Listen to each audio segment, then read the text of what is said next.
Assalamualaikum warahmatullahi wabarakatuh. Halo teman-teman, pada kesempatan kali ini aku Siti Lestari dengan nomor NIM 0402012064 dan rekan aku Adzan Ninggar dengan NIM 040401200074 akan membahas tentang researching information for your speed, yaitu bagaimana cara mencari informasi untuk pidatomu. Nah, poin yang akan kita bahas nih ada 5 teman-teman. Poin yang pertama, di mana kita mencari referensi atau informasi. Nah, yang kedua ada bagaimana melakukan wawancara dengan ahli topik. Poin ketiga ada bagaimana menentukan sumber informasi yang dapat diandalkan. Yang keempat ada bagaimana mencatat informasi yang relevan saat kita meneliti. Nah, yang terakhir ada bagaimana cara mengutip sumber dan mengapa mengutip sumber itu penting. Poin pertama, menemukan dan mengevaluasi sumber informasi. Yang pertama ada pengetahuan, pengalaman, dan pengamatan. Jadi biasanya kalau kita akan melakukan sebuah pidato untuk topik tertentu, ketika kita ada pengalaman sebelumnya, atau kita ada informasi dari diri kita, itu bisa kita gunakan teman-teman. Misal, saya ini seorang musisi. Saya pasti punya informasi dan pengalaman tentang apa itu musik, apa itu instrumen. Nah, itu bisa dikategorikan dalam poin yang pertama, yaitu pengetahuan, pengalaman, dan pengamatan secara pribadi. Nah, yang kedua ada penelitian sekunder, yaitu penelitian yang telah ditemukan oleh orang lain. Yang ketiga ada penelitian primer. Penelitian sekunder. Nah, biasanya penelitian yang telah ditemukan oleh orang lain ini berada di perpustakaan. Selain di perpustakaan, ada sumber khusus yang lain juga nih, yaitu ada 9 teman-teman. Ada buku, katalog, surat kabar, ensiklopedia, sumber statistik, referensi biografi, dan buku kutipan, publikasi pemerintah, dan yang ke-9 ada internet. Nah, 9 tersebut bisa kita gunakan untuk mencari informasi. Selanjutnya adalah penelitian primer, yaitu selain kita fokus untuk penelitian sekunder, penelitian primer itu juga penting juga untuk kita lakukan, karena itu kita lakukan sendiri. Jadi bisa dikatakan untuk melakukan sebuah penelitian primer, kita akan lebih effort dalam melakukannya. Nah, itu ada 2 teman-teman. Yang pertama ada survei. Survei itu apa sih? Survei adalah mengumpulkan informasi dari orang-orang untuk mendapatkan informasi tentang ide dan pendapat mereka, yang kemudian kita analisis untuk mengetahui trennya. Nah, yang kedua ada wawancara. Masuk ke poin selanjutnya, yaitu bagaimana melakukan wawancara dengan ahli topik. Nah, di sini kita akan bahas tentang bagaimana melakukan wawancara dengan ahli topik. Ada 4 yang harus kita persiapkan. Yang pertama adalah memilih orang terbaik. Tentu kita akan memilih orang yang sangat ahli dalam bidang yang akan kita wawancarai. Yang kedua ada menyusun pertanyaan yang baik. Nah, pertanyaan yang baik itu secara tidak langsung akan membuat kita mempunyai persiapan sebelum bertemu dengan sang ahli topik yang akan kita wawancarai. Yang ketiga, melakukan wawancara, dan yang keempat, memproses wawancara. Selanjutnya, bagaimana menentukan sumber informasi yang dapat diandalkan? Yang pertama adalah otoritas. Sorry.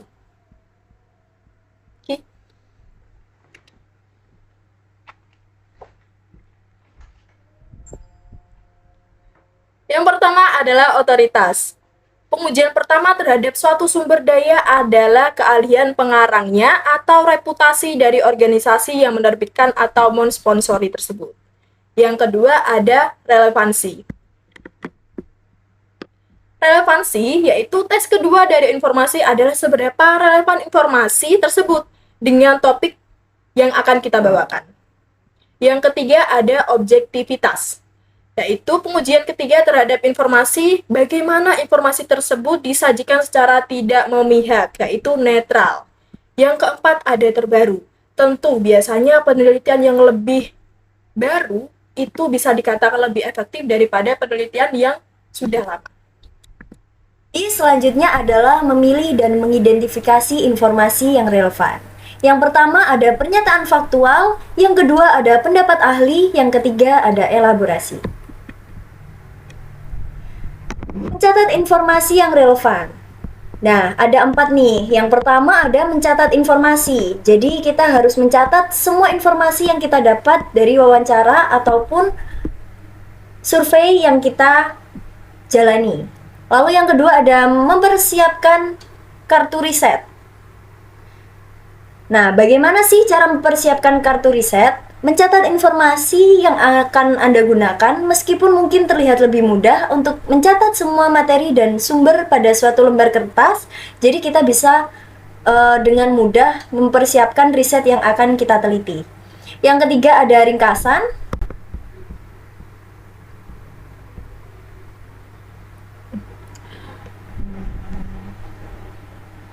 Ringkasannya kayak kesimpulan gitu nih. Jadi gak kesimpulan bape. Gak usah dibaca. Iya, diedit sih. Iya anjir. Gak usah dibaca kok.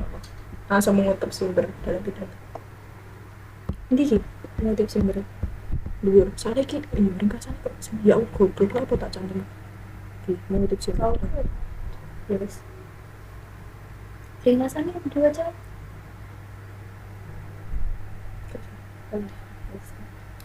Lalu selanjutnya ada mengutip sumber dalam pidato. Dalam pidato Anda, seperti halnya dalam komunikasi, apapun dimanapun menggunakan apapun di mana Anda, bukan milik Anda sendiri.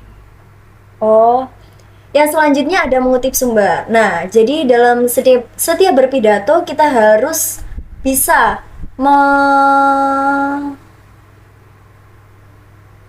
menjelaskan bagaimana Mempertanggungjawabkan apa yang telah kita ucapkan dengan mengutip sumber. enggak, ini loh. Apa? Mengutip sumber. Jadi saat kita pidato, apa yang kita bicarakan Harus ada dasarnya. Nah, ya nggak apa-apa.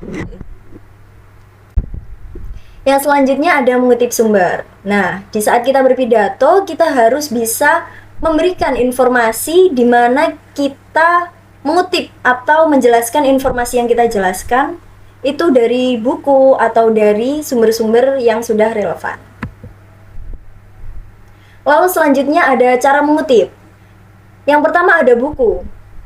Jadi kutip judul buku dan nama penulisnya. Anda dapat mengutip tanggal penerbit buku atau buku, kredensial jika penulis itu dapat meningkatkan kredibilitasnya. Seperti contoh yang ada di slide. Lalu yang kedua ada artikel jurnal atau majalah. Cantumkan nama dan tanggal publikasi tempat Anda menemukan artikel tersebut. Anda dapat mengutip penulis dan judul artikel jika hal itu menambah kredibilitas.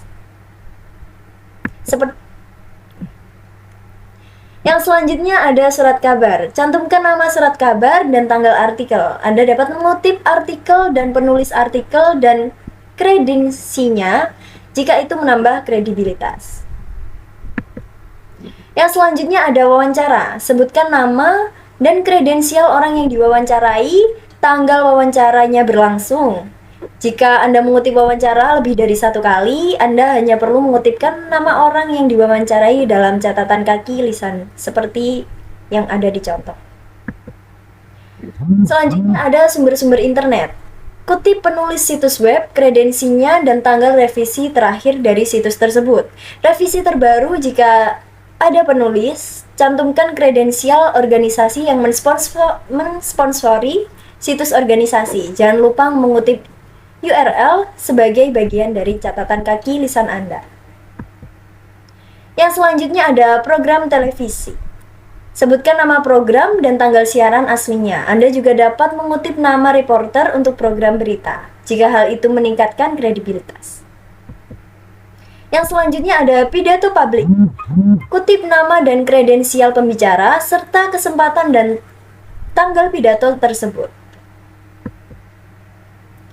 Nah, ini kenapa mengutip sumber itu penting. Yang pertama ada membantu audiens mengevaluasi konten. Yang kedua ada menambah kredibilitas Anda. Yang ketiga memberikan bukti konkret tentang kedalaman penelitian Anda. Baik, terima kasih. Saya berikan lagi ke Kak Sita. Baik, terima kasih teman-teman. Nah, itu tadi penjelasan dari kita. Semoga bisa bermanfaat untuk teman-teman semua. Saya Siti Lestari, Dan saya Adza Ninggar. pamit undur diri. Wassalamualaikum warahmatullahi wabarakatuh.